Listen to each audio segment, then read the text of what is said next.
Shalom teman-teman, kembali lagi bersama saya di channel Good News.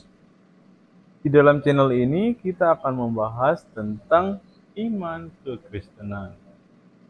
Segala hal yang bersangkut paut dengan iman Kristen akan kita tuangkan di dalam channel ini melalui setiap video-video yang akan diupload melalui channel ini. Baik itu materi-materi tentang sejarah kekristenan, kesaksian murtadin, debat lintas iman, ataupun berita-berita terbaru dari dalam iman kekristenan. Sebelum mulai videonya, saya mohon dukungan teman-teman untuk menekan tombol subscribe, like, share, dan komen agar channel ini dapat berkembang dan dapat memberitakan kabar baik kepada semua orang.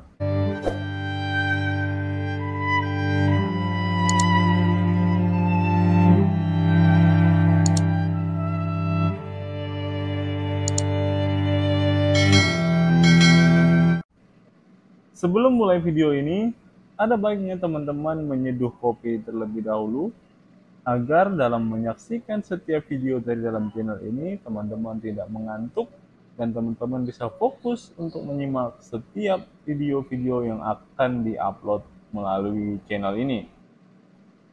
Selamat menyaksikan, dan Tuhan Yesus memberkati kita semua. Topik kali ini kita akan menjawab pertanyaan, kenapa ada kejahatan dalam agama Islam ketika semakin mendalam kaum umat Islam itu tenggelam dalam syariah Islam. Kita akan fokuskan tentang kejahatan kaum ulama di Aceh dan sesatnya asbab al-nuzul yang terkait dengan ajaran Islam. Jadi kita akan mencoba meneliti sebab akibat perilaku manusia dalam beragama yang membawa mereka kepada kezaliman seperti dalam kondisi syariah Islam. Kita akan pertanyakan, kenapa kaum ulama, kaum tokoh-tokoh agama, ustadz, para pendidik yang sudah mendapat gelar tinggi, malah profesor, sudah doktor, jadi guru besar lagi, mereka sudah jadi para pemuka-pemuka masyarakat, kok bisa cara mereka beragama sungguh zalim dan sungguh memprihatinkan. Kita akan menjawab dari mana, apa yang membuat mereka tenggelam dalam kekerasan dalam beragama, kenapa sehingga mereka tenggelam dalam kenistapaan dan kezaliman cara mereka beragama. Ada 5 poin yang akan kita angkat menjawab persoalan itu. Nah, dalam membahas topik kali ini, kita akan melihat persoalan asbab al-nuzul. Kemudian, apa kaitannya dengan syariat Islam?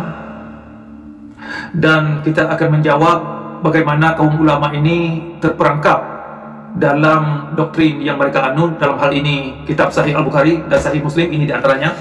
Bisa Anda lihat sendiri, ini 9 jilid. Jadi, ini adalah ujung-ujungnya kemari. Sekalipun kita bicarakan persoalan asbab al-nuzul dan sirah Muhammad, ujungnya kemari, puncanya ini, kitab hadis. Nah, kita akan melihat efek daripada kezaliman cara beragama yang diprakarsai oleh kaum ulama, Tuku Dayak, dan cara mereka menggunakan pemerintah yang berkuasa setempat untuk memenuhi keinginan syariat Islam yang mereka mengerti kepada masyarakat secara zalim. Nah, sebelum kita melangkah lebih detail, ada beberapa poin yang ingin saya tunjukkan lebih dahulu untuk dipikirkan. Jangankan kaum ulama, jangankan Nabi, Tuhan pun perlu dikritik. Kalau Tuhan ini mengajak manusia, mengajak kaum kepada kezaliman dalam beragama. Ini tolong dicatat ini, tokoh-tokoh agama, tokoh-tokoh masyarakat, para pendidik.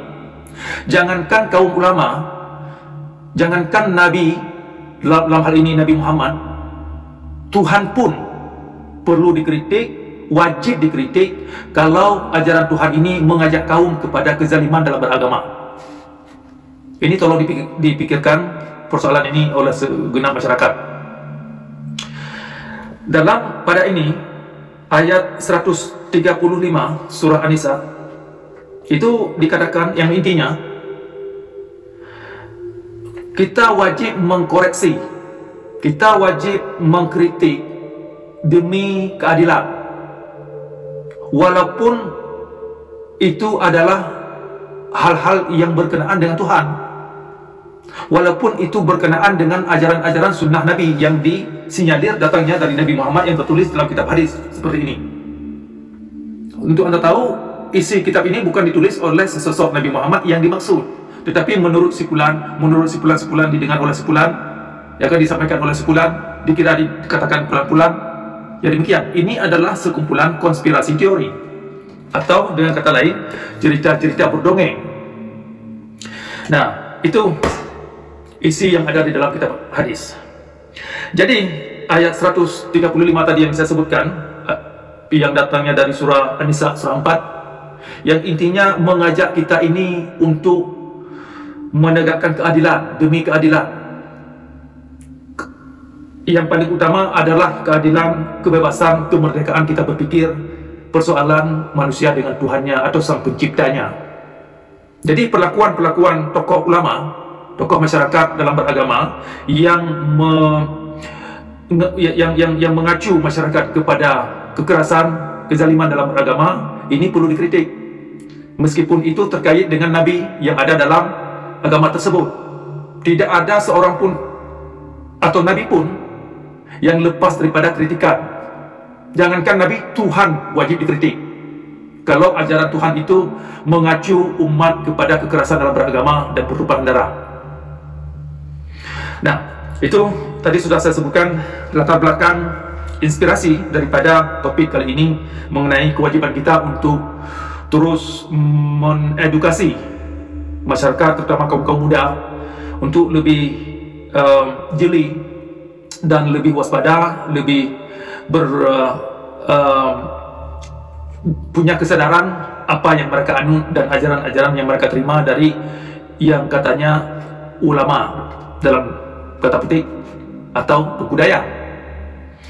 Nah, untuk Anda ketahui, kaum ulama yang sudah saya lihat, mereka bukan ahli moralitas dan juga mereka bukan ahli spiritualitas, tetapi mereka ahli pengumpul dongeng atau ahli cara mereka meriwayatkan dongeng atau mewariskan dongeng-dongeng yang mereka anut kepada orang lain. Jadi ilmu yang ulama miliki bukanlah ilmu-ilmu pasti, bukanlah ilmu-ilmu yang faktual yang bisa difaktakan dalam alam. Nah, ini perlu diketahui oleh kaum muda, terutama anda-anda yang di bangku kuliah, untuk bisa berpikir secara realistik, secara natural yang bersandar kepada unsur-unsur alam. Nah, tadi saya menjelaskan bahwasanya bahasan ini terkait dengan asbab al-nuzul. Perlu saya terangkan anda-anda yang mungkin tidak mengerti apa itu asbab al-nuzul. Asbab al-nuzul adalah konspirasi teori atau cerita dongeng yang dikembangkan dari kitab hadis. Dari sini, ya kan? Dengan kata lain, asbab al-nuzul adalah penjabaran daripada kitab hadis yang mensinyalir untuk menerangkan sebab dan maksud turun ayat Al-Quran.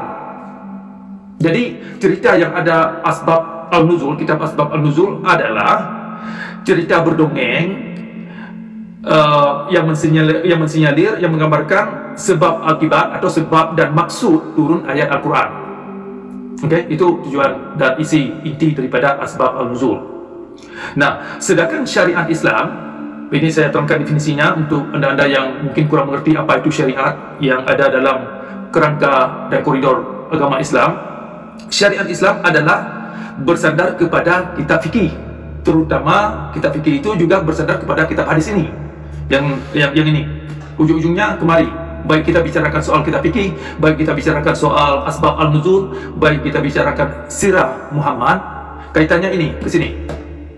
Oke.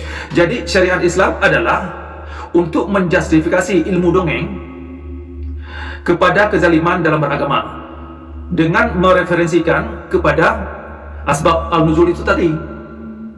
Kitab-kitab yang dipegang oleh syariat Islam itu adalah menggunakan asbab al-nuzul sebagai referensi sejarah, mana ayat yang ditolak atau mana ayat yang dipakai. Dalam hal ini syariat Islam adalah menolak ayat-ayat yang bagus atau definisi-definisi ayat yang bagus yang ada dalam Al-Quran, ini, ya kan? Menolak segala ayat-ayat yang bagus, yang bisa berguna, ditolak, dan menggunakan definisi-definisi yang membinasakan diri kita sendiri, yang merusak diri kita sendiri, itu yang dipakai. Itu inti syariat Islam. Jadi terbalik, saudara-saudara. Jadi perlu Anda ketahui, ini saya ulang. Inti syariat Islam adalah menolak segala definisi ayat yang bagus kepada pembekalan akal pikiran, pemberdayaan akal pikiran kita, dan menggunakan definisi-definisi yang merusak akal dan moralitas kita sebagai syariat Islam yang sering disebutkan hukum Tuhan. Nah, itu inti daripada syariat Islam. Semuanya itu adalah mengacu masyarakat kepada kezaliman dalam beragama. Nanti pada ujung video ini akan saya berikan beberapa contoh, ya kan, beberapa contoh efek daripada ajaran-ajaran tersebut. Dalam hal ini ajaran syariat Islam. Syariat Islam itu menggunakan ayat yang bagus itu yang dianggap sejarah, dan sejarah itu yang masa lalu itu tidak lagi dipakai. Sementara ayat-ayat yang zalim atau mana-mana yang zalim itu digunakan untuk masa sekarang. Nah, jadi terbalik. Alasan syariat Islam menolak ayat-ayat yang bagus, yang bisa dipakai, yang berguna kepada diri kita sendiri dan masyarakat dan dunia dan masyarakat global, itu ditolak karena dianggap itu adalah bagian daripada sejarah saja. Dan kita akan tunjukkan nanti contoh-contoh ayat yang saya maksud. Sementara definisi-definisi yang merusak diri kita sendiri dianggap itulah yang perlu diamalkan. Nanti akan saya tunjukkan ayat-ayat yang saya maksud, makna-makna ayat yang diterjemahkan yang mengacu masyarakat umat kepada kezaliman dalam beragama, ya kan? Jadi timbul beberapa pertanyaan dalam hal ini. Kenapa makna yang jelek diperuntukkan kepada kita sekarang, sedangkan makna yang bagus itu dianggap sudah kadaluarsa, sudah tidak berlaku lagi. Nah, kenapa makna yang bagus dianggap sebatas sejarah? Sebenarnya kan makna ayat yang bagus itu universal, sepanjang masa, bisa digunakan kapan saja, di mana saja, oleh siapa saja. Tetapi dalam syariat Islam bukan demikian. Makna-makna yang bagus yang ada dalam Al-Quran ini ditolak. Oke? Nah, pertanyaan lanjutnya, kalau demikian, kenapa semua isi Al-Quran tidak dianggap saja bahan sejarah? Mereka-mereka yang ingin menggunakan Al-Quran ini sebagai jalan untuk merusak manusia, syariat Islam adalah salah satu badan yang menggunakan cara itu. Syariat Islam menggunakan Al-Quran, mendefinisikan sebagian ayat Al-Quran untuk merusak umat manusia, dalam hal ini masyarakat Islam itu sendiri. Makanya korban daripada syariat Islam adalah masyarakat Islam itu sendiri yang pertama. Berbicara tentang Aceh, korban utama daripada syariat Islam adalah anak-anak tokoh-tokoh agama itu sendiri, anak-anak para pejabat, anak-anak para profesor itu sendiri. Ya, akhirnya juga korbannya itu orang-orang kampung, orang-orang yang tidak punya kesempatan belajar lebih dalam atau tidak punya kesempatan untuk sekolah tinggi. Tetapi kalaupun mereka sekolah tinggi, mereka sudah termakan dengan dogma dan doktrin buta, juga jadi korban. Nah, begitu bahayanya syariat Islam. Jadi syariat Islam itu bukan mengajak Anda agar Anda jadi orang-orang yang manusiawi dalam agama, bukan demikian. Syariat Islam itu bukan mengajak Anda untuk bisa menjadi orang yang punya emotional intelligence yang tinggi, bukan demikian. Syariat Islam bukan mengajak Anda untuk mengetahui nasib dan kondisi surga yang Anda cari, bukan demikian. Makanya para tokoh ulama itu nggak bisa menerangkan nasib satu rakaat sembahyang yang mereka lakukan apa diterima Tuhan apa tidak. sehingga akhir hayat mereka pun masih perlu disembahyangkan karena mereka tidak suci, kan begitu dianggap. Jadi syariat Islam itu bukan mengajak Anda kepada kehidupan yang terang benderang seperti yang dimaksud, kepada kehidupan yang rahmatan lil alamin, bukan demikian. Bukan kepada kehidupan yang membuka cakrawala kita yang luas, sehingga kita ini lebih manusiawi dalam kehidupan, lebih produktif, lebih kreatif, sehingga kita bisa berguna bagi diri kita sendiri dan juga bagi orang lain. Bukan demikian. Syariat Islam bukan ke arah itu semua. Jadi itu perlu dimengerti poros orientasi syariat Islam. Nah, sekarang langsung kita mulai poin-poin yang membuat kaum ulama ini jahat, yang membuat tokoh-tokoh agama Islam ini jahat dalam beragama. Yang pertama, kaum ulama menciptakan Tuhan atau Nabi Muhammad sebagai Rasul sebagai elemen yang ganas, buas, seram, ngeri. Nah, itu yang pertama. Sehingga mereka menggunakan penakutan-penakutan dalam menanamkan ajaran, sehingga umat harus tunduk kepada ajaran dengan penakutan-penakutan, ya kan, dengan membuat konspirasi sejarah atau cerita. Karena umat sudah takut dengan penakutan, mereka tidak bisa berpikir, tidak bisa keluar dari stigma yang cukup menakutkan. Nah, itu yang pertama, yaitu saya ulang, kaum ulama atau tokoh agama menciptakan Tuhan dan Nabi, dalam hal ini Nabi Muhammad, sebagai elemen-elemen yang cukup menakutkan, yang cukup mengerikan dan sungguh zalim, sehingga umat tidak berani mengkritik, tidak berani memikirkan apa sih sesungguhnya tujuan Nabi dan tujuan Tuhan mengirimkan Quran atau hadis-hadis yang demikian rupa, sehingga bisa mengajak kaum kepada kezaliman dalam beragama. Karena sudah takut, tidak berani, tidak bisa, tidak punya tempat untuk mengkaji. Nah, itu kondisi yang diciptakan, didoktrin sedemikian rupa sehingga umat terperangkap dalam penjara pikiran. Karena umat sudah terpenjara pikiran mereka susah bisa memikirkan karena sudah saking takutnya. Malah dalam hal ini ujungnya membawa kepada kekerasan dan halal darah atau bunuh-membunuh, dan akan kita bahas berikutnya.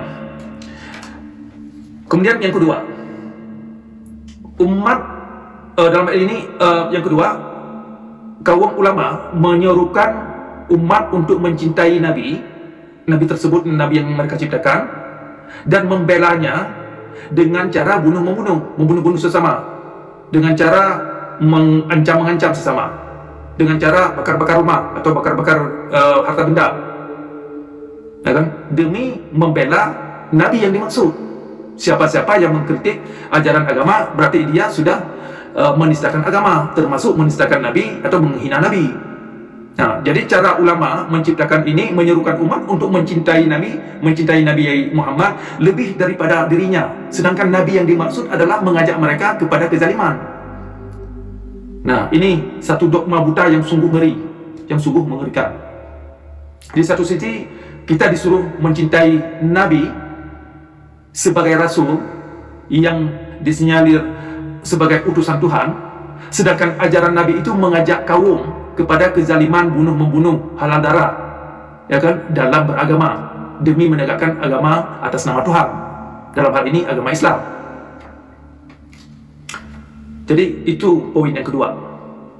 Poin yang ketiga, kaum atau tokoh agama menggunakan pemerintah yang berkuasa untuk menggunakan syariat Islam dengan melanggar dan mencabut hak manusia, hak fitrah manusia.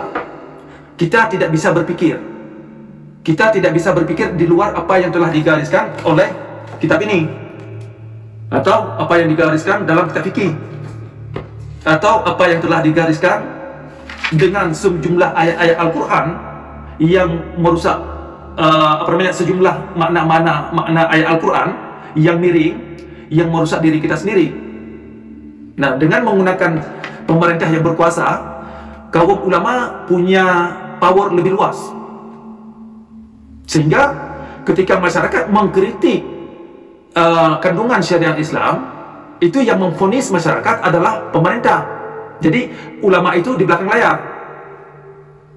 Nah, bisa mengerti ini. Jadi ulama sudah di belakang layar.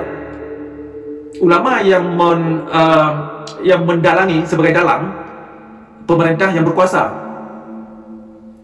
Dalam hal ini kaum ulama membodohi tokoh-tokoh masyarakat untuk menjalankan syariat Islam.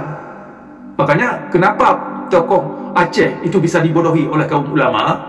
Karena mereka sendiri sudah takut kepada doktrin yang sungguh zalim. Nah, itu makanya kenapa tokoh Aceh bisa dibodohi oleh kaum ulama? Karena tokoh Aceh itu sendiri tidak begitu mengerti apa yang dikandung oleh syariat Islam. Dan biasanya penjelasannya itu tidak jelas apa yang diminta oleh misalkan pihak-pihak pemerintah. Karena pemerintah itu sendiri juga takut mempertanyakan atau mempermasalahkan hal-hal yang miring, apalagi menolak. Kalau menolak berarti mereka ini bukan orang yang ditunjuk Tuhan, kan demikian. Sehingga pemerintah itu sendiri secara tidak langsung pasrah. Nah, secara kolektif masyarakat sudah pasrah, pemerintah pasrah. Dalam hal ini termasuk para intelektual. Poin yang keempat, dengan menggunakan asbab al-nuzul, mereka bisa mengambil makna yang buruk dan membuang pesan-pesan ayat yang baik. Seperti yang saya katakan tadi itu, sekarang saya akan menunjukkan beberapa contoh yang saya maksud. Ini saya ulang.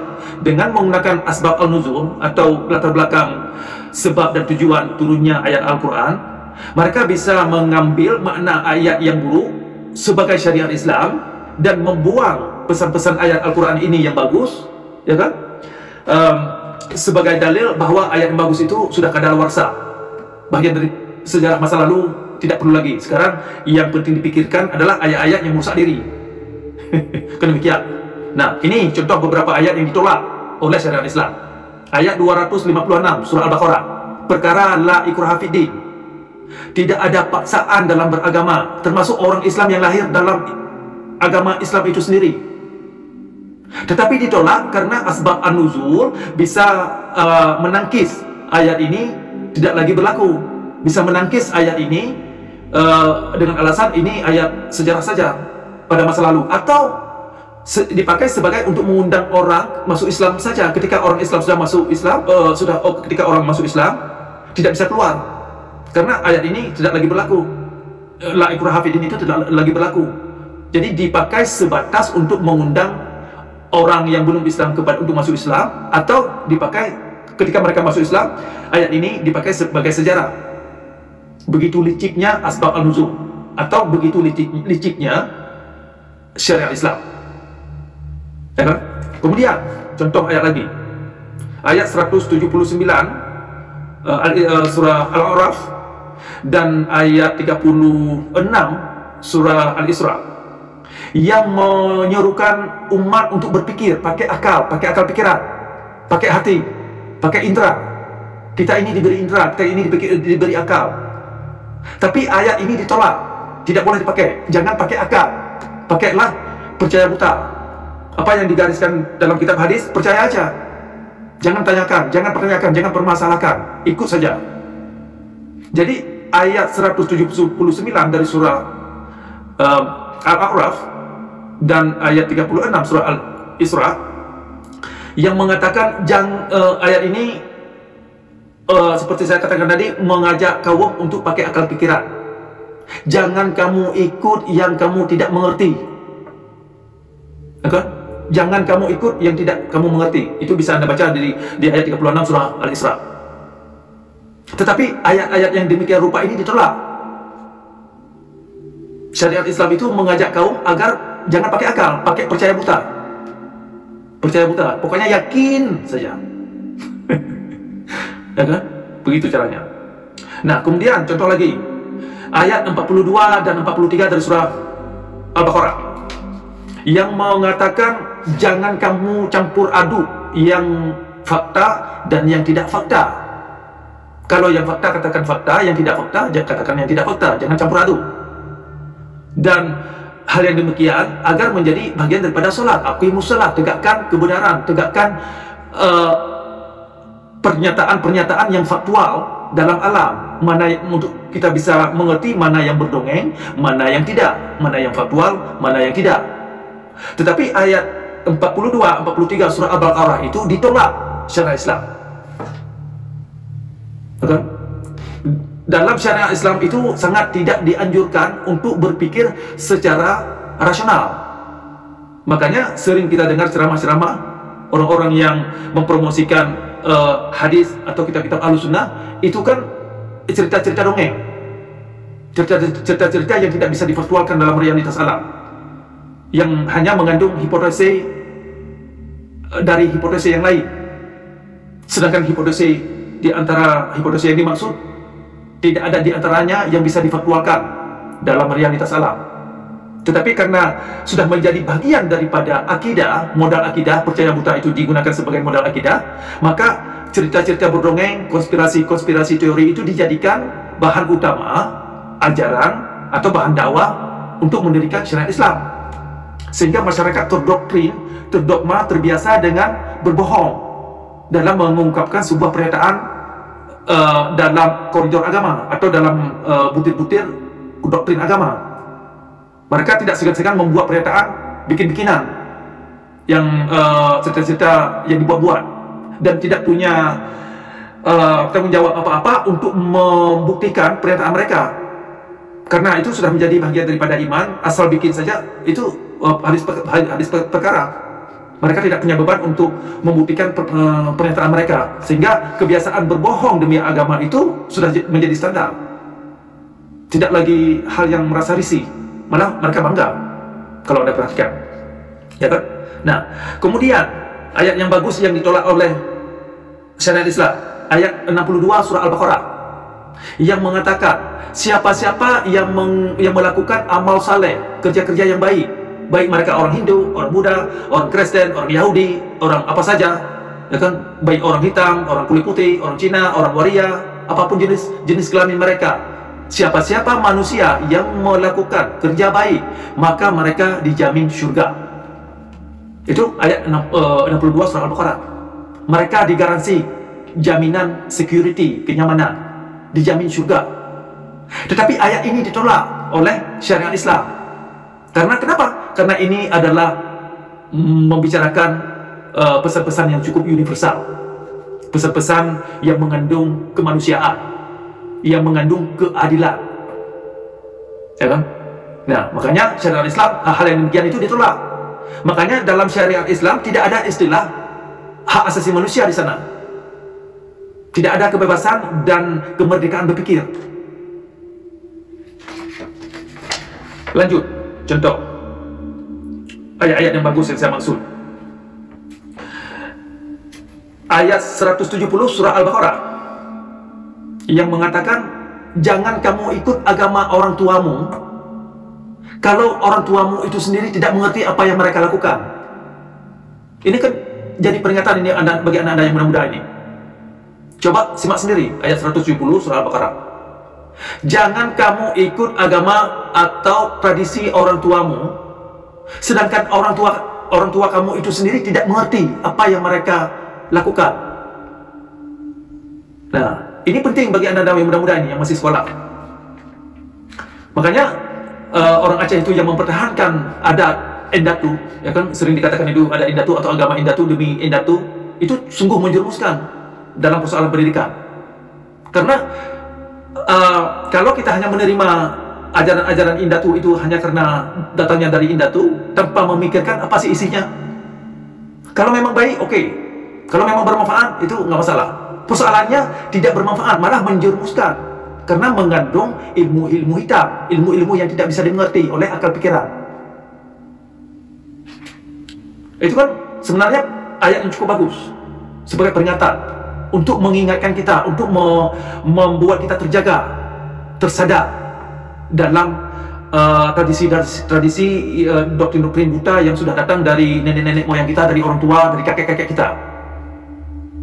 Makanya ayat 135 dari surah An-Nisa yang sudah saya sebutkan tadi waktu kita memulai, diajak kita untuk bisa mengkoreksi orang tua kita, siapa saja, kalau mereka tersalah, kalau mereka ini membuat tidak keadilan, kalau mereka agama-agama yang mereka anut membawa umat kepada ketidakadilan yang meruntuhkan fitrah kita sebagai manusia. Termasuk dalam hal ini doktrin-doktrin yang dinamakan atas nama Tuhan. Makanya sekalipun itu datang dari Tuhan, itu perlu dikritik. Jangankan Nabi Muhammad, jangankan ulama, Tuhan itu sendiri perlu dikritik. Kalau ajaran Tuhan itu hanya membawa umat, mengacu umat kepada kezaliman dalam beragama. Oke, nah, kelima, kenapa apa yang membuat jahatnya ulama? Ya kan? Jadi ada poin kelima yang terakhir, kita akan menjawab apa yang mengacu ulama berbuat jahat dalam beragama, apa yang membuat tokoh-tokoh agama di Aceh jahat dalam beragama, apa motivasinya, apa doktrin yang mereka anu. Oke? Nah, poin kelima daripada poin-poin yang sudah saya jelaskan itu 4 tadi, sekarang yang kelima, konsep amar ma'ruf nahi munkar. Jadi kita fokuskan kepada konsep amar ma'ruf itu apa. Kalau yang mungkar itu mungkin Anda sudah mengerti yang tidak baik. Oke? Yang perlu Anda pikirkan sekarang, yang perlu mengerti amar ma'ruf dalam kacamata syariat Islam itu apa. Nah, ini saya jelaskan. Yang dimaksud amar ma'ruf dalam kacamata syariat Islam adalah mengajak umat kepada kemungkaran, kepada kezaliman dalam beragama, ancam-mengancam, bunuh-membunuh, bakar-bakar rumah orang, membatukan orang. Itu yang dimaksud amar ma'ruf. Nah, mungkin Anda terkejut ini, kok bisa begitu maknanya? Memang demikian. Jadi amar ma'ruf itu bukan kebaikan. Memang secara literal biasanya diterjemahkan itu mengajak umat kepada kebaikan, demikian. Tetapi dalam kacamata, dalam aplikasi syariat Islam, amar ma'ruf adalah mengajak kaum kepada kezaliman dalam beragama atas nama Tuhan.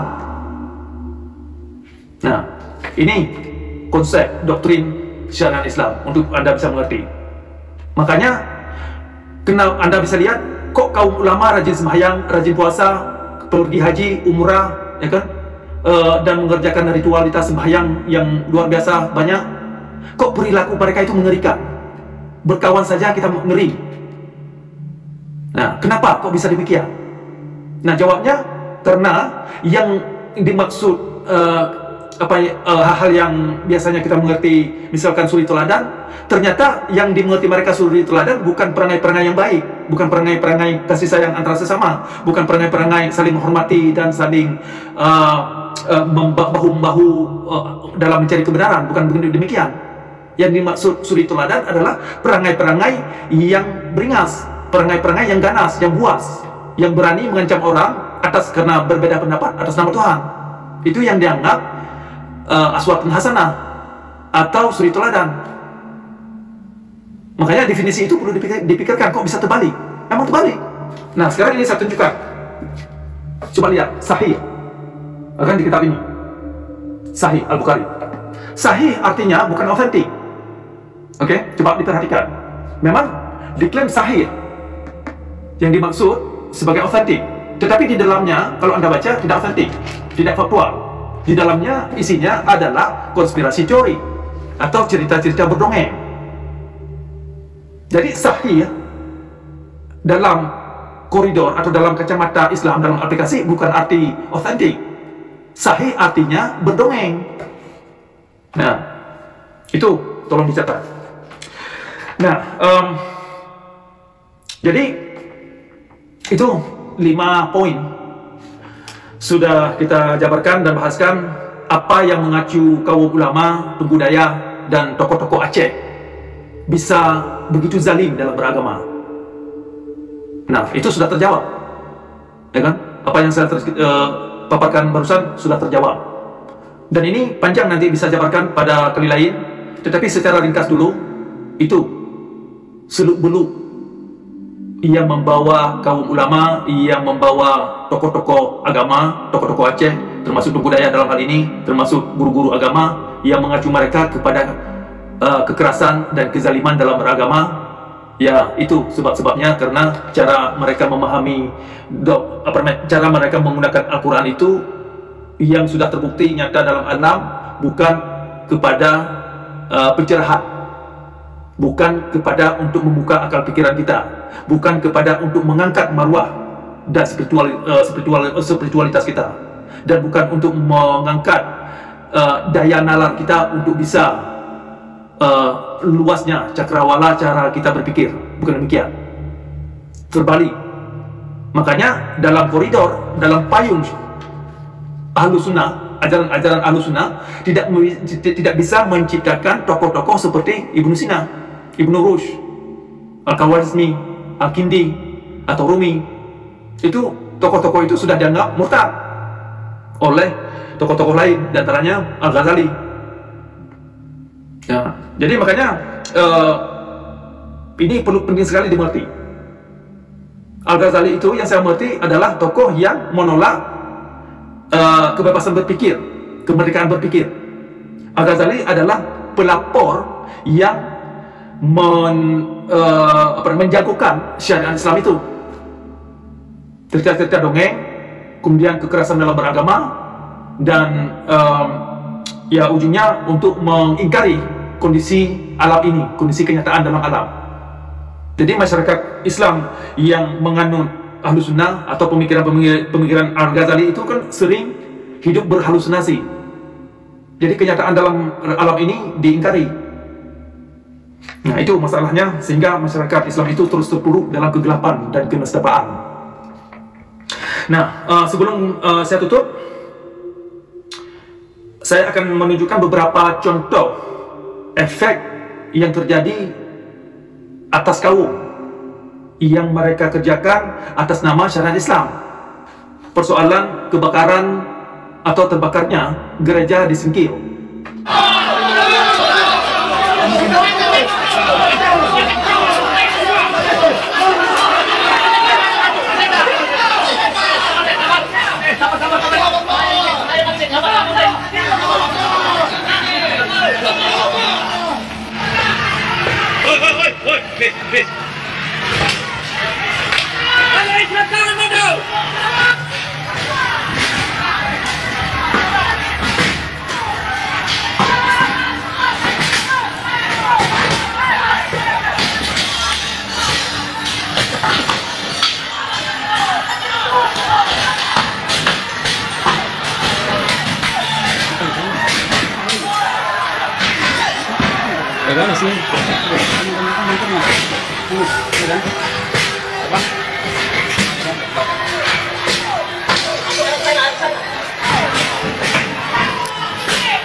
Dengan cara-cara mereka ini tidak terlepas daripada kekerasan beragama yang ada kaitannya dengan doktrin-doktrin yang sudah tertanam dalam adat Aceh. Adanya sikap-sikap halal darah sangat terkait dengan doktrin-doktrin yang ada dalam kitab fikih, dalam kitab Sahih Al-Bukhari, dan kitab Sahih Muslim, dan kitab hadis lainnya. Ya kan? Nah, kemudian tragedi di Jambu Dalam di Birin tahun 2012, pembunuhan terhadap Tengku Ayub Syakubat, dengan sehingga terbunuhnya dia dan terbunuhnya beberapa anggota masyarakat lainnya. Nah, itu adalah bentuk-bentuk kekerasan. Kekerasan mereka itu sangat terkait dengan ajaran yang mereka anut, yang mereka sudah didoktrinkan dari sejak kecil. Mereka adalah juga korban mereka daripada ajarannya. Ya kan? Jadi inilah contoh yang saya sebutkan tadi, korban daripada syariat Islam, korban daripada syariat doktrin yang cukup ganas, itu tidak hanya terjadi kepada masyarakat biasa, tetapi juga terjadi kepada anak-anak pejabat. Anak-anak ulama itu sendiri punya mental-mental yang zalim dalam beragama, termasuk anak-anak para tokoh ulama dan tokoh pemimpin Aceh itu sendiri. Karena anak-anak pemimpin Aceh itu sendiri kan bergelimang dalam masyarakat setempat. Yang namanya doktrin itu kan di mana-mana, di masjid-masjid itu diajarkan.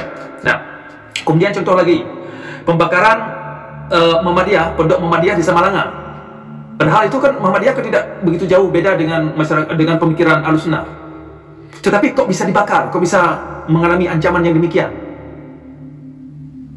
Nah, kemudian akan saya tunjukkan beberapa video tentang razia sembahyang, ya kan, sikap-sikap ustadz atau pendidik yang memaki-maki masyarakat dengan kekerasan atau dengan sikap yang tidak manusiawi untuk sembahyang. Kemudian tokoh-tokoh atau pejabat dari instansi pemerintah yang mengancam masyarakat untuk tutup warung pada bulan puasa, melakukan razia-razia. Orang orang mesti makan macam mana?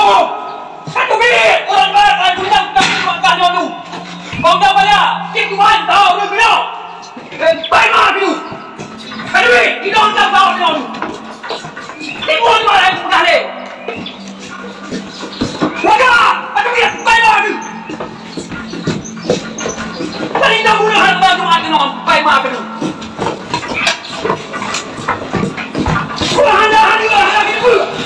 Ada punya mesti ni, baik mah dulu. Baik mah ini non. Punya ini non, baik mah ini macam apa? Ada baik mah dulu. Lepas lepas siapa dah awak kata non tak punya baik mah dulu. Putih pakai orang mah baru. Ada orang tak tahu apa no. Yo baik mah pun orang tak tahu non orang muka.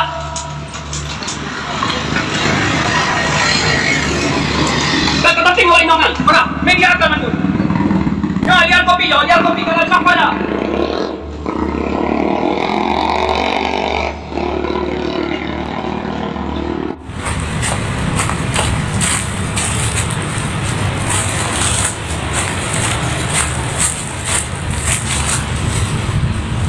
Yang dia pak kalau nyo ni buang depo pak. Kan kalau nyo dulu kaki gantung. Depo ni buang. Depo ni buang. Ha. Hai, kita dah ni. Dah. Hai, drop ya. Drop ya, hai, agak kanan. Hai, drop ya.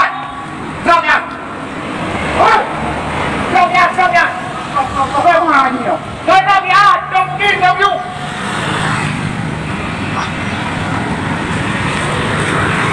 Ini akan aja keluar aja nih. Sudah saya tunggu di kampung kita ini. Ada begini tak boleh orang berpuasa. Ini saya bakar boleh. Ya, boleh. Buka pintu dek. Tadi. Ibu ada, oke lah.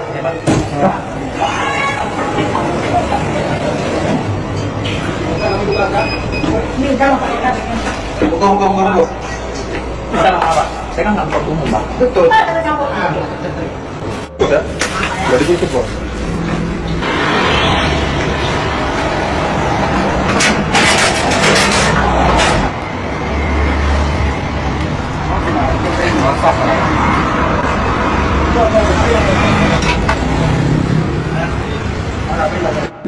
Yang pun cewek buka, punya cewek berangkat ju. Sampai yang ilit DWH, tapol BPWH, tiap. Nak duduk. Patih anak ilit, duduk dalam. Menikah. Habis hari tu, kamu kat kampung ini, ilit dia bupah ke. Orang rumah kat, orang orang atas ke dia lalu, bupah tu. Bagaimana macam tu? Dia balik, ini punya hancur ke. Itu kan persoalan-persoalan yang sungguh mengerikan tentang pendekatan agama Islam. Itu adalah sebahagian daripada contoh-contoh yang perlu dipikirkan, dan contoh ini bisa Anda pelajari sendiri, bisa Anda buat survei sendiri, atau datang ke tempat-tempat yang sudah saya sebutkan kalau Anda ragu tentang kejadian yang sudah terjadi. Ini adalah hal-hal yang tidak bisa Anda pungkiri. Apa-apa yang sudah saya paparkan ini adalah faktual. Anda bisa kaji sendiri apa yang ada di dalam kitab ini. Kalau Anda ragu, baca sendiri. Coba pelajari bagaimana sikap Nabi. Atau Anda juga bisa baca sendiri Al-Quran, ayat-ayat yang saya sebutkan tadi, itu yang ditolak oleh syariat Islam. Atau terjemahan yang bagus, ditolak. Kenapa terjemahan yang bagus itu tidak dipakai? Kok terjemahan yang jelek, yang merusak diri kita sendiri dan orang lain, itu yang dipakai? Dan Anda bisa kaji sendiri dalam Al-Quran yang ada yang telah diterjemahkan oleh beberapa instansi. Nah, itu sebagai bahan kajian Anda. Jadi sebagai kesimpulan, sebab dan akibat daripada perlakuan syariat Islam yang zalim tidak terlepas daripada hal-hal yang dibentuk oleh kaum ulama. Karena yang membentuk syariat Islam adalah kaum ulama yang diklaim hukum-hukum Tuhan. Nah, kenapa bisa kaum ulama dan tokoh agama, termasuk para profesor, termasuk mereka yang sudah punya doktor, yang sudah punya sarjana, sekolah tinggi-tinggi, kok bisa termakan dengan ajaran-ajaran agama yang sungguh zalim? Kok bisa begitu demikian? Kok mereka bisa lebih tertarik kepada terjemahan-terjemahan ayat Al-Quran yang menjermuskan? Kok bisa mereka tidak menerima, susah mereka menerima ayat-ayat yang bagus, yang bisa bermanfaat bagi mereka dan juga bermanfaat bagi mereka, bagi masyarakat? Kok bisa mereka menolak? Apa alasannya? Ya kan?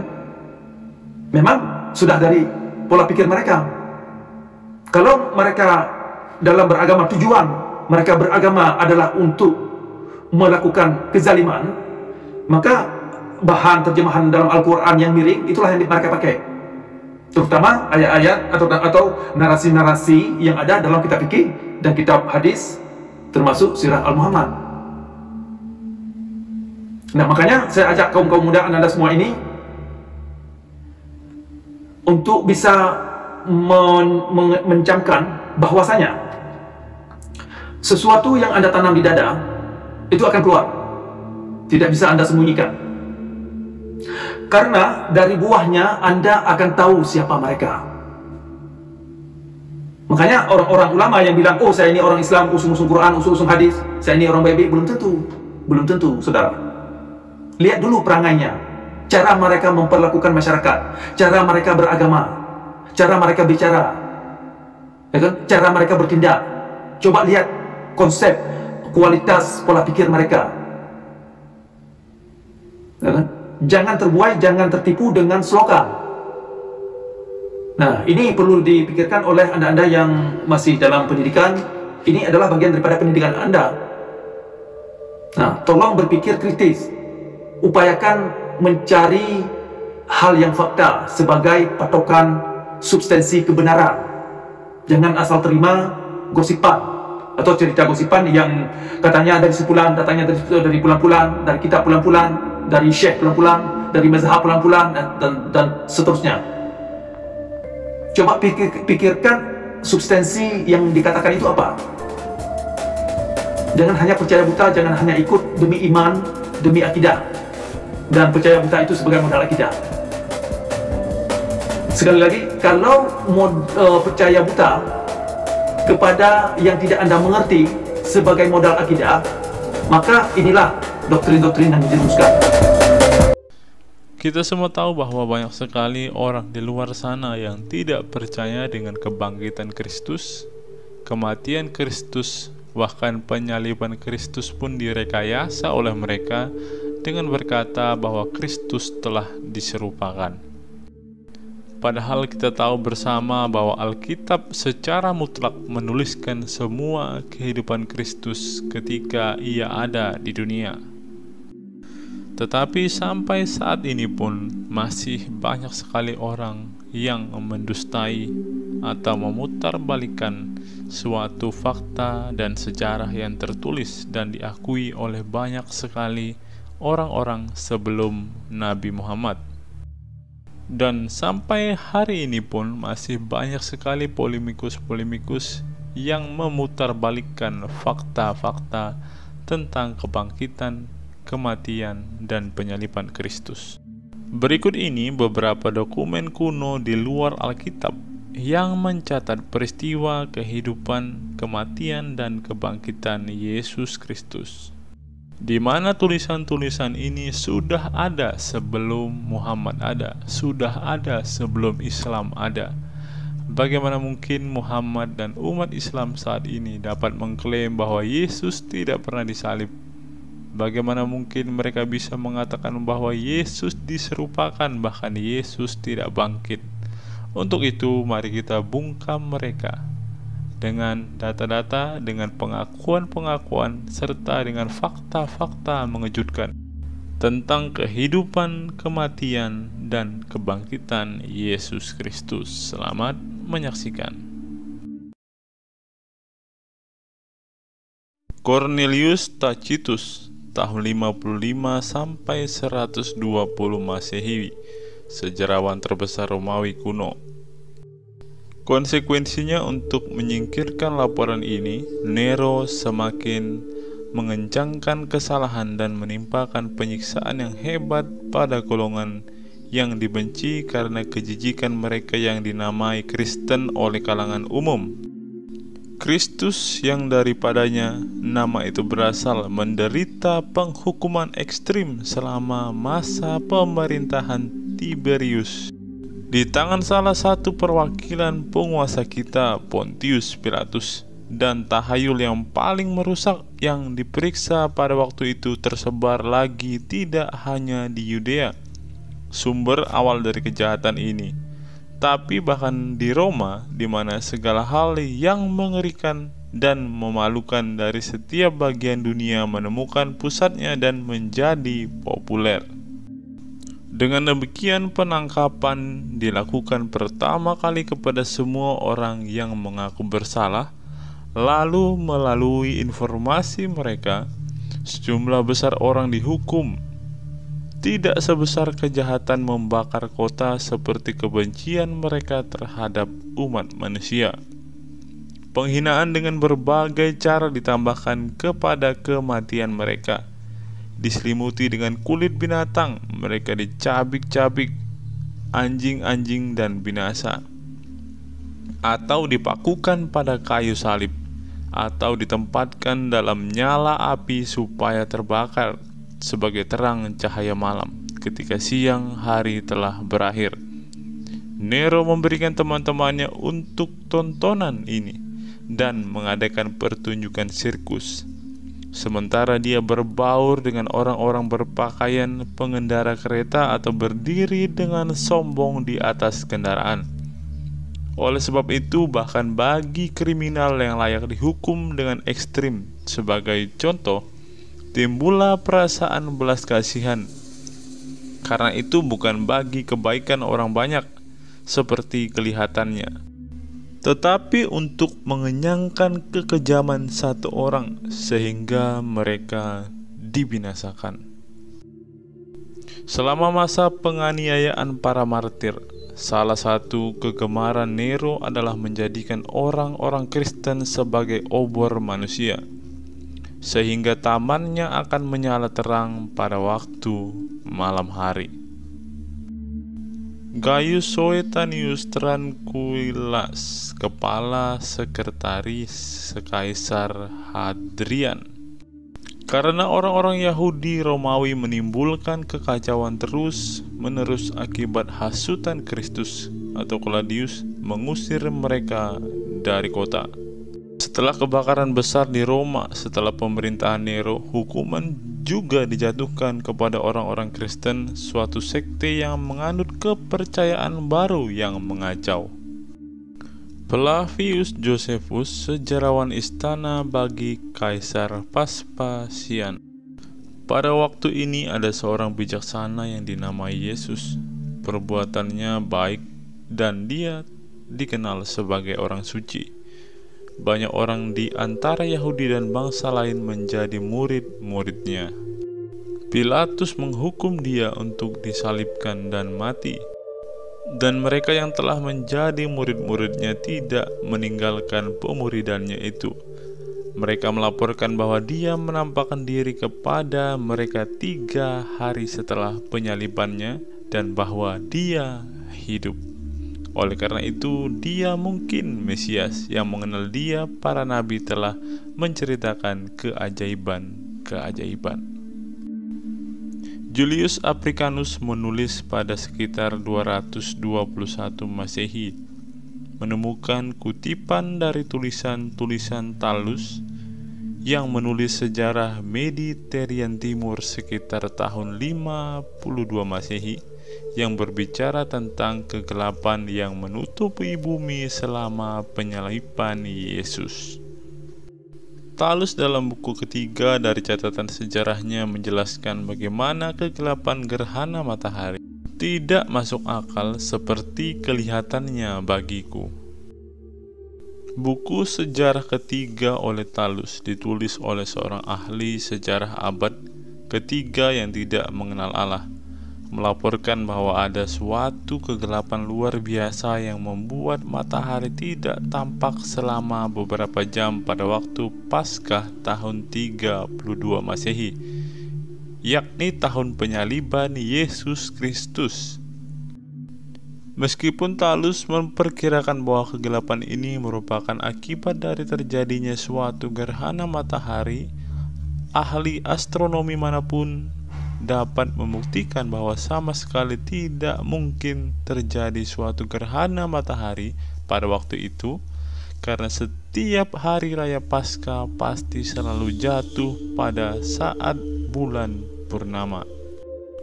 Posisi matahari, bulan, dan bumi di saat bulan purnama tidak memungkinkan terjadinya suatu gerhana matahari total sebagaimana diperkirakan Thallus sebagai penyebab terjadinya kegelapan selama beberapa jam tersebut.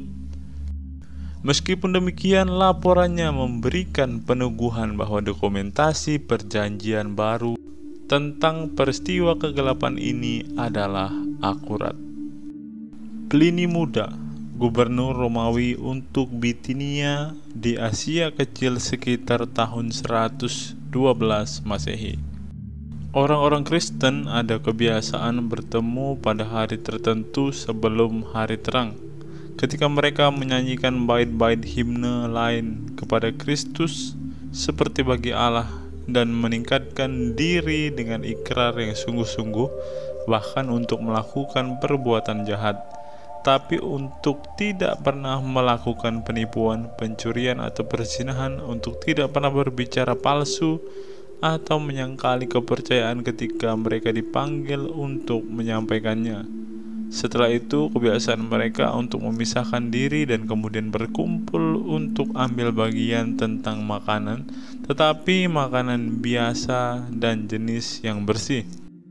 Pliny menambahkan bahwa kekristenan menarik orang-orang dari segala tingkat sosial, semua umur, jenis kelamin, dan baik dari kota maupun desa. Yang terakhir dari suratnya kepada Kaisar Trajan, Pliny mengatakan ajaran Yesus dan pengikutnya sebagai tahayul yang berlebihan dan menular. Kaisar Trajan dalam balasannya kepada Pliny: metode yang engkau kejar, Pliny yang terkasih, dalam memilah kasus mereka yang mengadukan kepadamu mengenai orang-orang Kristen sudah amat tepat.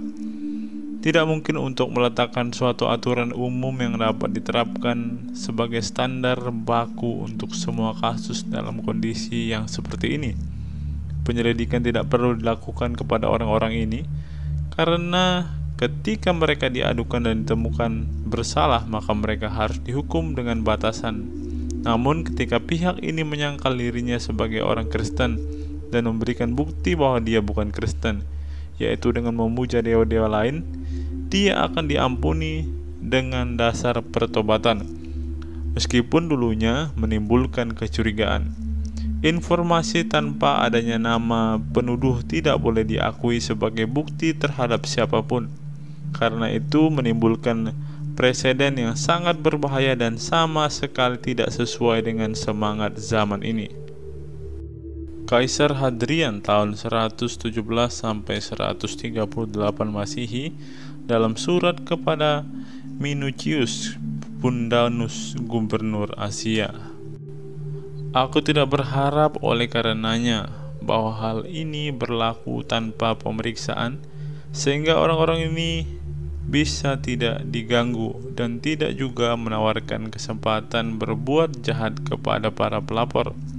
Jika karenanya provinsi dapat memperlihatkan dengan jelas tuduhan mereka terhadap orang Kristen sebagai jawaban sebelum dilakukan pengadilan, biarlah mereka mengejar arah ini saja, namun bukan hanya karena petisi saja, dan bukan hanya karena protes keras terhadap orang Kristen saja, karena jauh lebih tepat jika seorang membawa tuduhannya sehingga engkau dapat memeriksanya. Hadirin lebih lanjut menjelaskan bahwa jika orang Kristen didapati bersalah, mereka harus dihakimi sesuai kekejian tindakan kejahatannya saja. Jika para pendakwa hanya memfitnah orang-orang percaya, maka mereka yang secara keliru telah menuduh yang harus dihukum. Talmud Yahudi disusun antara tahun 70 sampai tahun 200 Masehi. Pada malam Paskah, Yesua telah digantung karena 40 hari sebelum hukuman mati dilaksanakan. Seorang pembawa berita telah muncul dan berseru, dia akan dirajam karena dia mempraktekkan ilmu sihir dan membawa Israel kepada kemurtadan. Setiap orang yang dapat berkata apapun untuk merintangi dia, biarlah dia maju dan memohon atas namanya. Tetapi karena tidak ada sesuatu apapun yang dibawa demi merintangi dia, dia digantung pada malam Paskah. Referensi lain di dalam Talmud berbicara mengenai 5 murid Yesus dan menceritakan peristiwa pengadilan atas mereka di hadapan hakim yang membuat keputusan individu untuk masing-masing murid, memutuskan bahwa mereka harus dihukum mati, namun tidak ada catatan tentang kematian mereka. Lucian, pengarang satir Yunani abad kedua.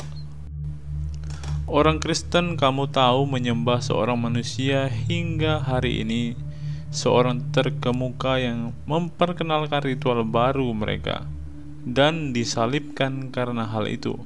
Kamu lihat makhluk-makhluk sesat ini mulai dengan kepercayaan umum bahwa mereka abadi sepanjang waktu, yang menjelaskan kematian yang hina dan pengabdian diri sukarela yang sangat umum di kalangan mereka.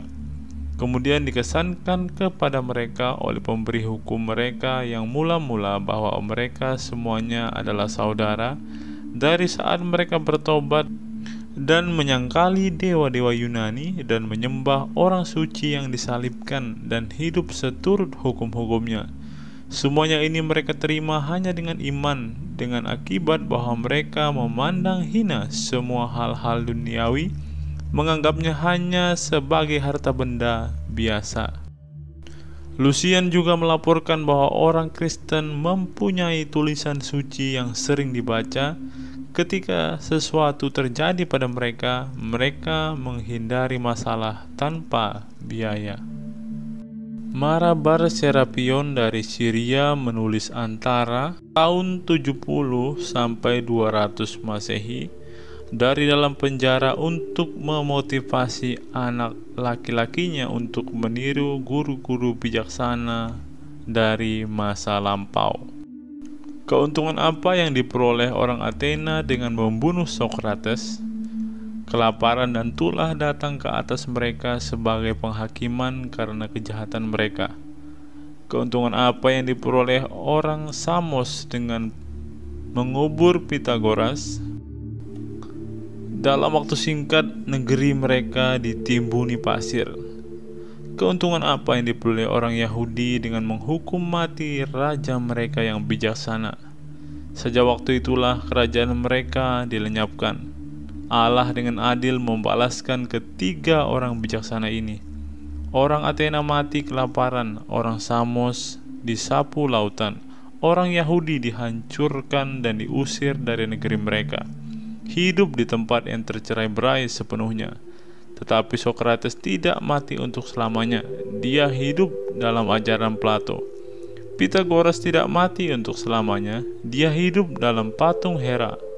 Tidak juga Raja Bijaksana mati selamanya, dia hidup dalam ajaran yang dia berikan.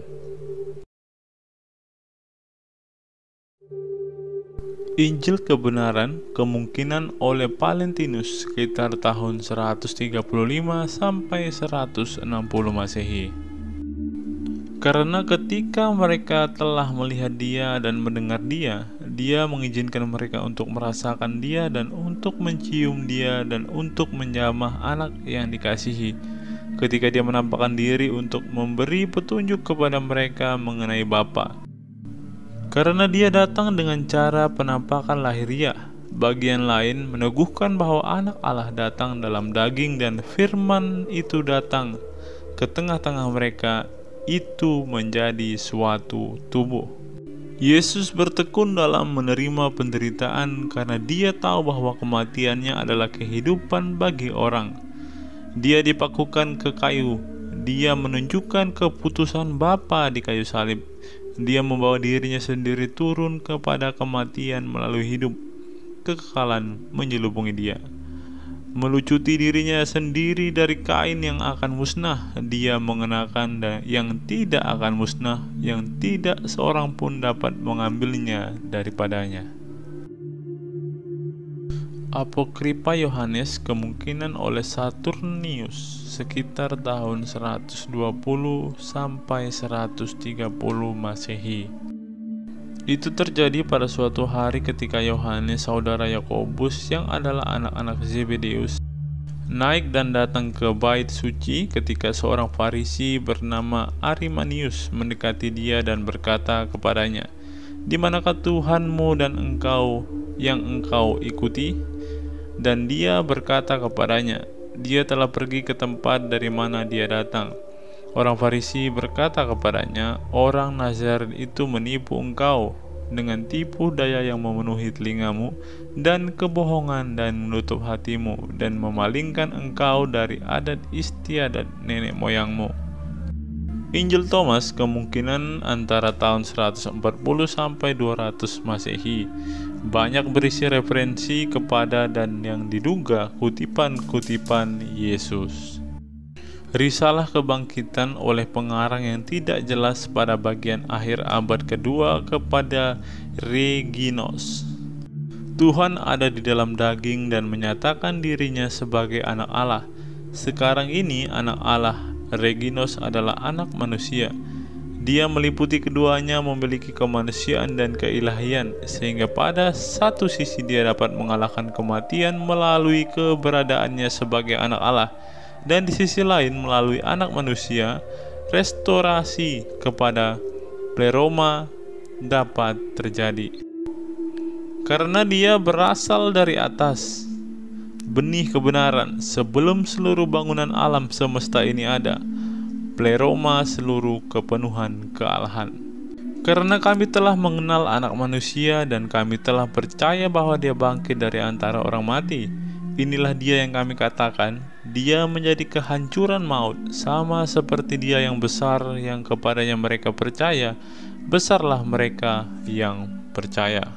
Juru selamat menelan kematian. Dia mentransformasi dirinya menjadi eon yang tidak dapat binasa dan membangkitkan dirinya sendiri, menelan yang kelihatan dengan yang tidak kelihatan, dan dia memberi kita jalan kepada keabadian kita. Jangan berpikir kebangkitan itu hanya ilusi.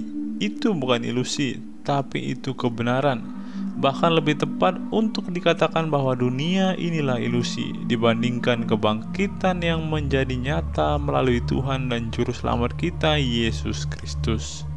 Engkau telah memiliki kebangkitan. Mengapa tidak menganggap dirimu sendiri telah bangkit dan telah dibawa kepada ini? Reginus juga mendorong untuk tidak hidup sama seperti jika engkau akan mati.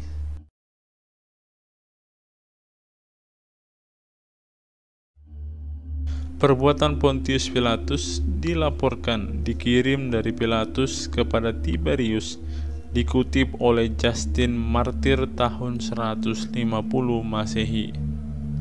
Dan ungkapan mereka menusuk tanganku dan kakiku digunakan sebagai referensi kepada paku di kayu salib yang ditancapkan ke tangan dan kakinya.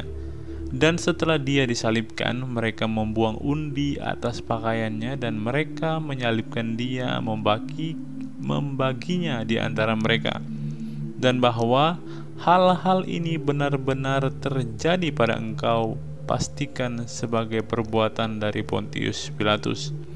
Selanjutnya, Justin Martyr menuliskan daftar mujizat penyembuhan dan menyatakan, dan bahwa dia melakukan semua itu dapat engkau pelajari dari perbuatan Pontius Pilatus.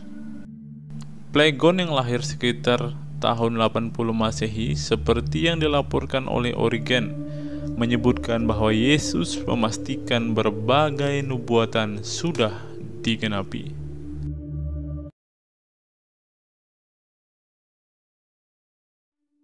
Clement Penatua Roma, surat kepada Gereja Korintus tahun 95 Masehi.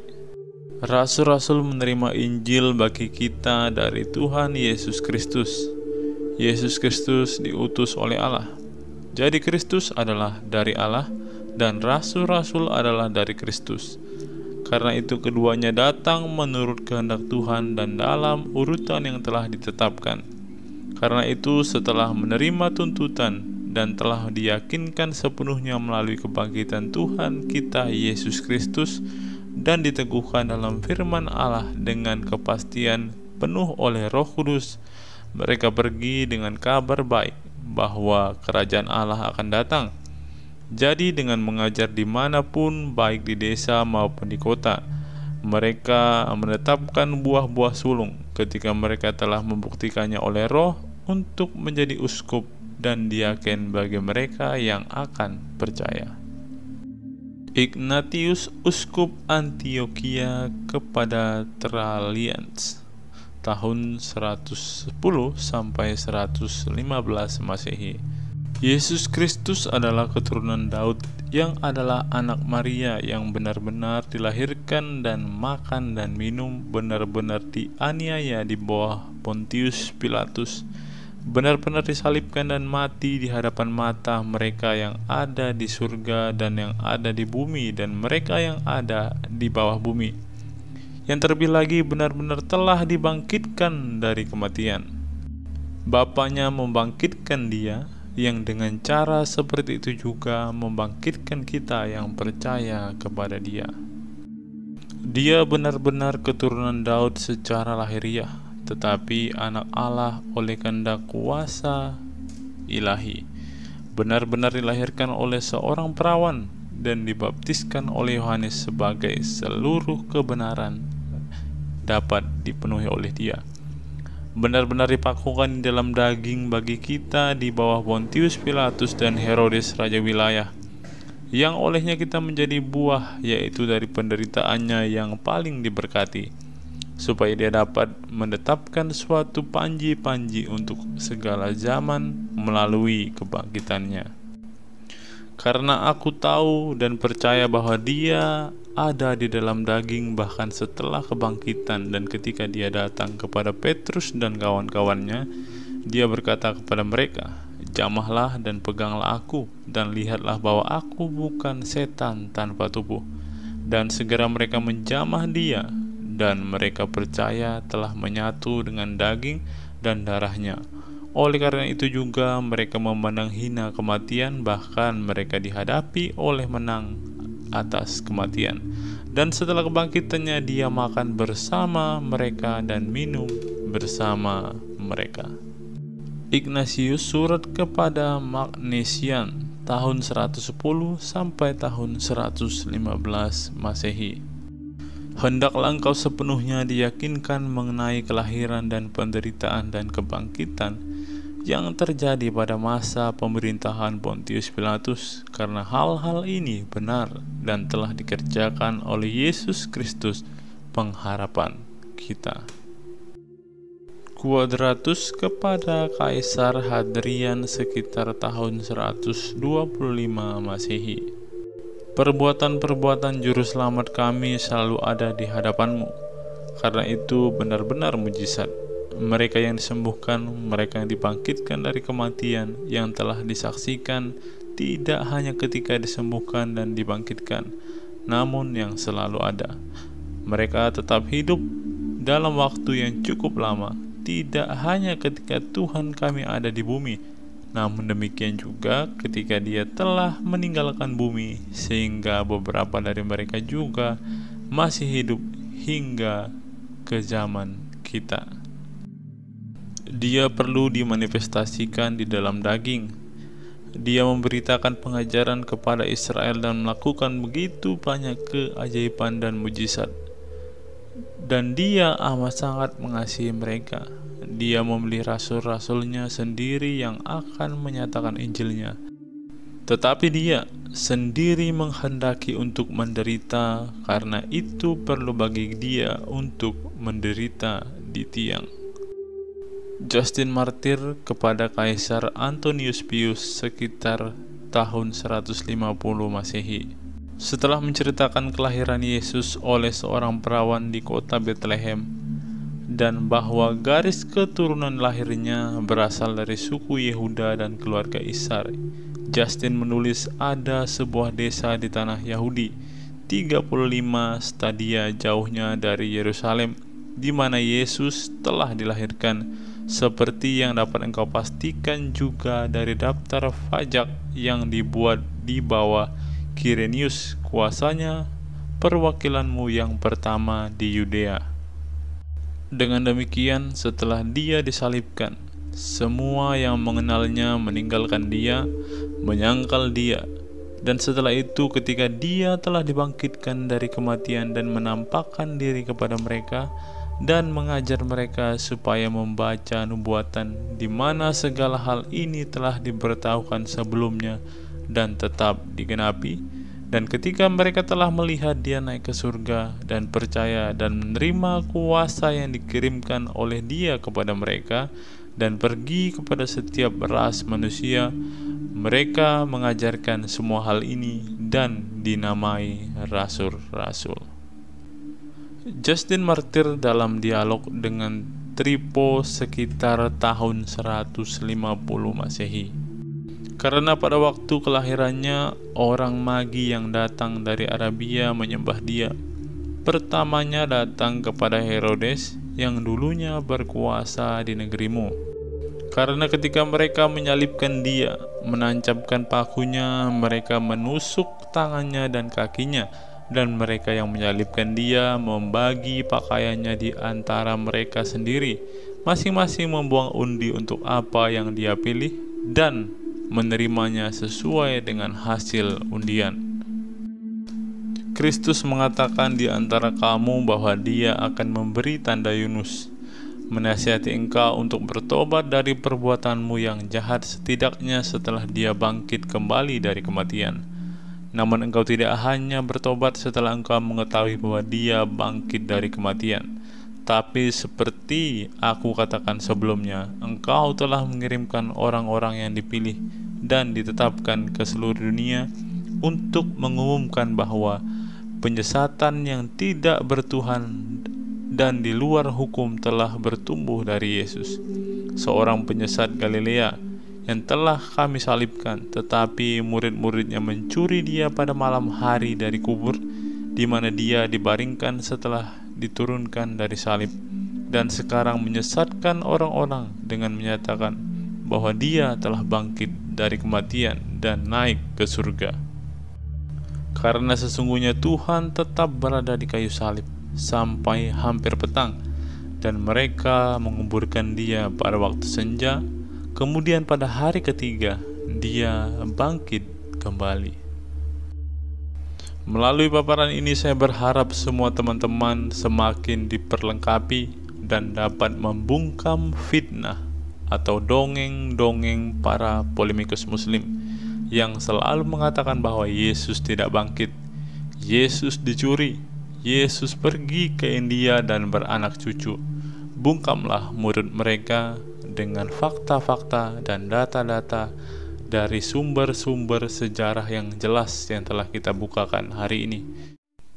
Kita semua pasti pernah mendengar dari saudara-saudara muslim kita bahwa batu Hajar Aswad adalah batu penghapus dosa umat manusia. Dalam kesempatan ini, secara khusus kita akan membukakan sebuah fakta yang tidak pernah diketahui oleh umat muslim tentang batu Hajar Aswad ini. Hal ini dibukakan langsung oleh seorang bapak gereja melalui setiap tulisan-tulisannya yang ada sampai hari ini. Ia adalah Yohanes Damaskus. Yohanes dari Damaskus juga dikenal sebagai Yohanes Damaskus. Ia adalah seorang biarawan dan teolog yang tulisan-tulisannya sangat penting dalam mempertahankan nilai seni visual dalam mengkomunikasikan iman Kristen dalam ibadah. John dilahirkan dalam keluarga Kristen Arab sekitar tahun 676 di Damaskus, di Suriah saat ini, pada periode setelah Khalifah Muslim menaklukkan kota tersebut. Pada saat itu, sebagian besar umat Kristen yang pernah tinggal di Damaskus menjadi pengungsi atau dipaksa pindah agama.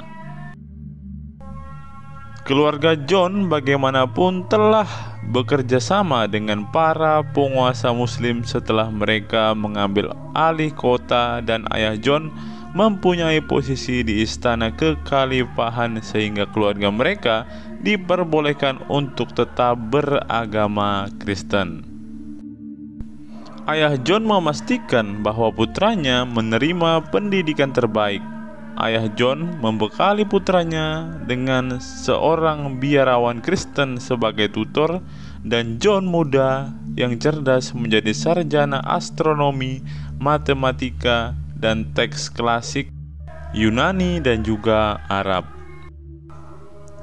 Beberapa sumber menyatakan bahwa Yohanes sendiri menjadi kepala administrator istana khalifah. Akhirnya, John menyerahkan kehidupannya di istana dan pergi ke Yerusalem untuk menjadi pendeta biarawan di biara Marsaba di luar Yerusalem. Ketika Yohanes mulai menjalani panggilan barunya sebagai biarawan dan imam di biara Marsaba, sebuah perdebatan besar yang dikenal sebagai kontroversi ikonoklas terus memecah belah gereja. Kaisar Leo III mengeluarkan dekret yang melarang penggunaan gambar. Yohanes menulis dengan penuh semangat mendukung penggunaan gambar dan mendorong umat Kristen awam untuk terus menggunakannya yang bertentangan dengan dekret kaisar. Risalah Yohanes merupakan pembelaan yang indah terhadap teologi inkarnasi dan pentingnya imajinasi dalam mengembangkan iman kepada Kristus. John menuliskan bahwa seni cocok untuk menggambarkan Tuhan yang menjadi manusia. Saya tidak menggambarkan ketuhanan yang abadi. Saya melukis daging Tuhan yang terlihat, karena tidak mungkin untuk mewakili roh, apalagi Tuhan yang memberi nafas kepada roh. Ketika yang tak terlihat menjadi terlihat dalam daging, kamu kemudian dapat menggambar kemiripan wujudnya. Memang benar saya tidak menyembah materi, tulis Yohanes. Saya menyembah Tuhan materi yang menjadi urusan demi aku. Jangan meremehkan materi, karena materi tidak tercela. John melanjutkan dengan membahas imajinasi manusia, pikiran yang diarahkan untuk melampaui hal-hal jasmani tidak mampu melakukannya. Untuk hal-hal yang tidak terlihat dari Tuhan sejak penciptaan dunia adalah dibuat terlihat melalui gambar. Imajinasi menjangkau ke arah Tuhan, namun perlu keimanan, perlu kasih karunia untuk menerima gambaran dari Tuhan sendiri yang Tuhan hadirkan kepada manusia. Dan gambar penting untuk memicu imajinasi karena gambar berbicara kepada penglihatan seperti kata-kata kepada telinga. Gambar membawa pemahaman.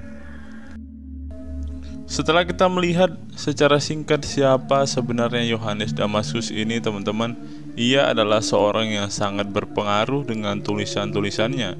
Salah satu tulisan Yohanes Damaskus yang sangat terkenal sampai sekarang adalah ketika ia mengkritik agama Islam. Inilah isi kritikan Santo Yohanes dari Damaskus terhadap Islam, teman-teman. Ada juga tahayul kaum Ismail yang sampai hari ini masih berlaku dan membuat manusia terus berbuat salah karena merupakan cikal bakal antikristus.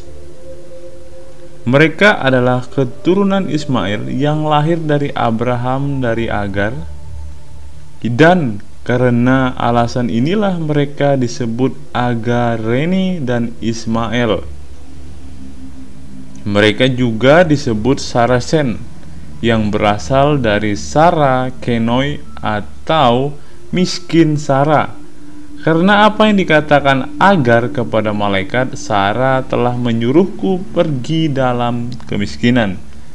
Mereka dulunya adalah penyembah berhala, menyembah bintang pagi dan Aprodit yang dalam bahasa mereka disebut kabar yang artinya agung. Dan sampai zaman Heraklius, mereka adalah penyembah berhala yang sangat besar. Sejak saat itu hingga saat ini, seorang nabi palsu bernama Muhammad telah muncul di tengah-tengah mereka. Orang ini setelah secara kebetulan menemukan perjanjian lama dan perjanjian baru, dan juga setelah berbincang dengan seorang biarawan Aryan, merancang ajaran sesatnya sendiri. Kemudian setelah menyindir dirinya sendiri ke dalam kebaikan orang-orang dengan menunjukkan kesalehan, dia, Muhammad, menyampaikan bahwa sebuah kitab tertentu telah diturunkan kepadanya dari surga. Dia telah menuliskan beberapa komposisi konyol dalam bukunya ini, dan dia memberikannya kepada mereka sebagai objek penghormatan. Dia mengatakan bahwa hanya ada satu Tuhan, pencipta segala sesuatu, yang tidak dilahirkan dan tidak diperanakan. Dia mengatakan bahwa Kristus adalah firman Allah dan rohnya, tetapi ia adalah makhluk dan hamba, dan bahwa ia dilahirkan tanpa benih dari Maria, saudara perempuan Musa dan Harun. Sebab katanya, firman Tuhan dan roh masuk ke dalam Maria, dan dia melahirkan Yesus, yang adalah seorang nabi dan hamba Tuhan. Dan dia mengatakan bahwa orang-orang Yahudi ingin menyalibkan dia dengan melanggar hukum, dan bahwa mereka mengambil bayangannya dan menyalibnya. Namun Kristus sendiri tidak disalib, katanya, dan dia juga tidak mati karena Allah, karena kasihnya kepadanya, membawa dia ke surga. Dan dia mengatakan ini, bahwa ketika Kristus telah naik ke surga, Tuhan bertanya kepadanya, "Ya Yesus, apakah engkau berkata, Akulah anak Tuhan dan Tuhan?" Dan Yesus katanya menjawab, "Kasihanilah aku Tuhan. Engkau tahu bahwa aku tidak mengatakan ini, dan bahwa aku tidak mencemooh menjadi hambamu. Tetapi orang-orang berdosa telah menulis bahwa saya membuat pernyataan ini, dan mereka telah berbohong tentang saya dan melakukan kesalahan." Dan Tuhan menjawab dan berkata kepadanya, "Aku tahu bahwa kamu tidak mengucapkan ini Masih banyak hal lain yang luar biasa dan cukup menggelikan dalam buku ini yang ia banggakan diturunkan kepadanya dari Tuhan. Namun ketika kita bertanya, dan siapakah yang bisa bersaksi bahwa Allah memberinya kitab itu? Dan nabi manakah yang meramalkan bahwa nabi seperti itu akan bangkit? Ya, mereka bingung. Dan kami mencatat bahwa Musa menerima hukum dari Gunung Sinai dengan Tuhan menampakkan diri di hadapan semua orang dalam awan, api, kegelapan, dan badai.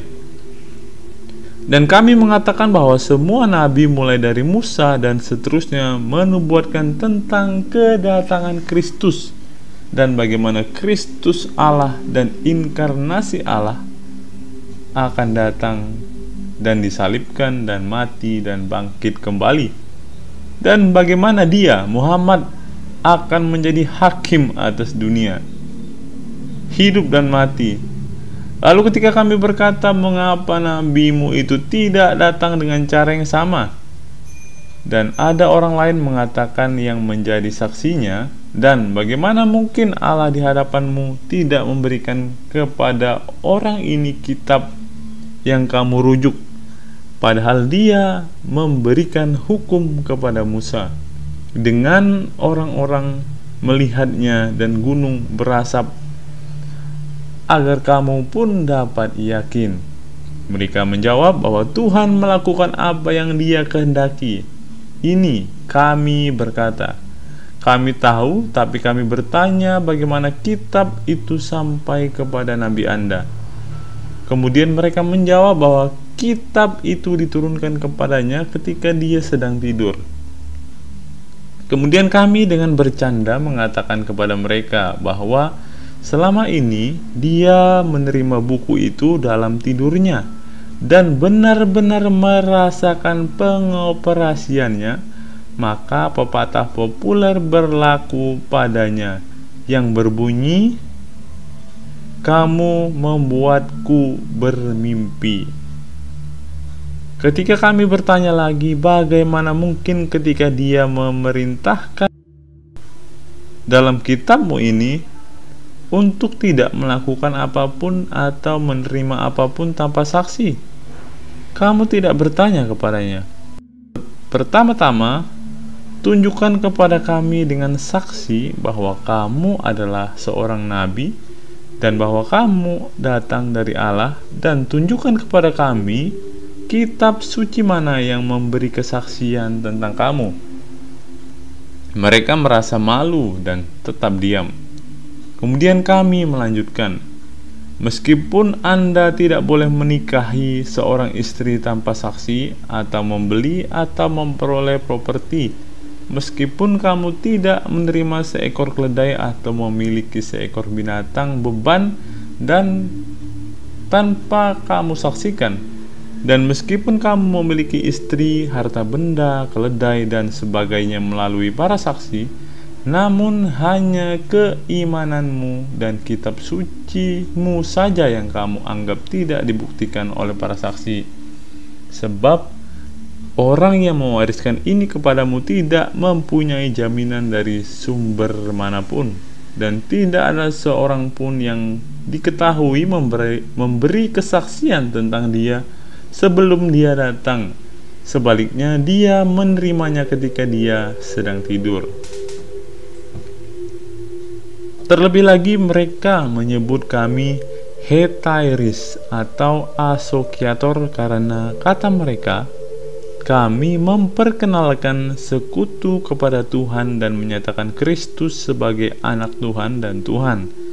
Kami berkata kepada mereka dengan nada gembira, para nabi dan kitab suci telah menyampaikan hal ini kepada kami, dan kalian, sebagaimana kalian bersikeras menerima para nabi. Jadi jika kita salah menyatakan Kristus sebagai anak Allah, maka merekalah yang mengajarkan hal ini dan meneruskannya kepada kita.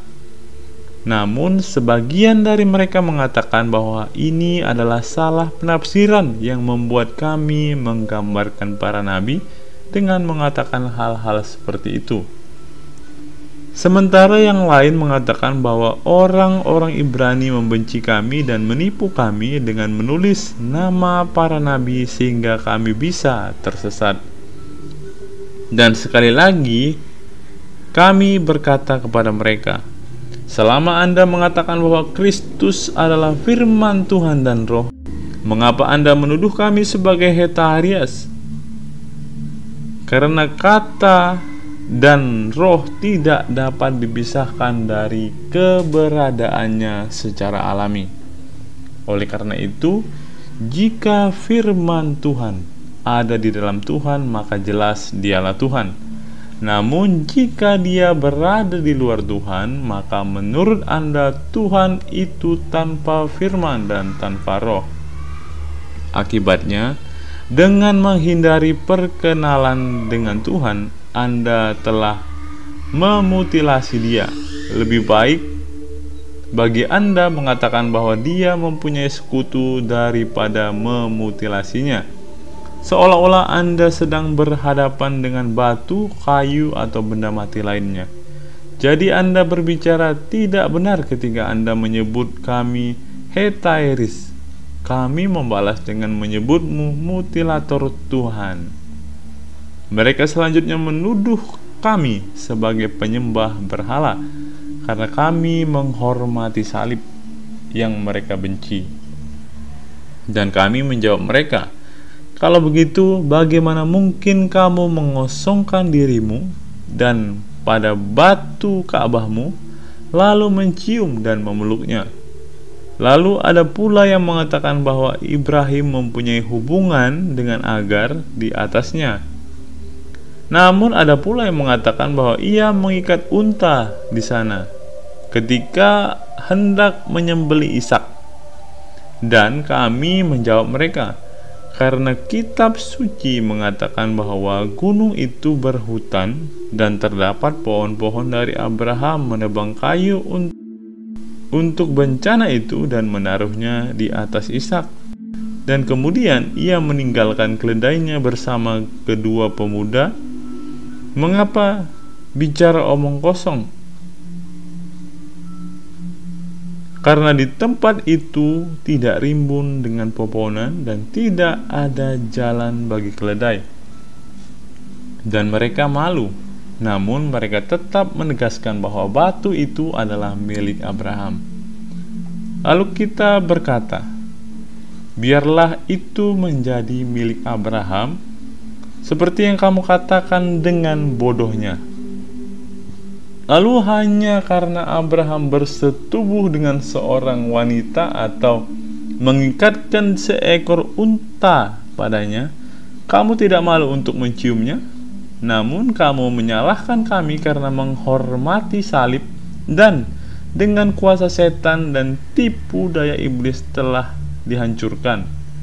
Batu yang mereka bicarakan ini adalah kepala Afrodit yang biasa mereka sembah dan mereka sebut kabar.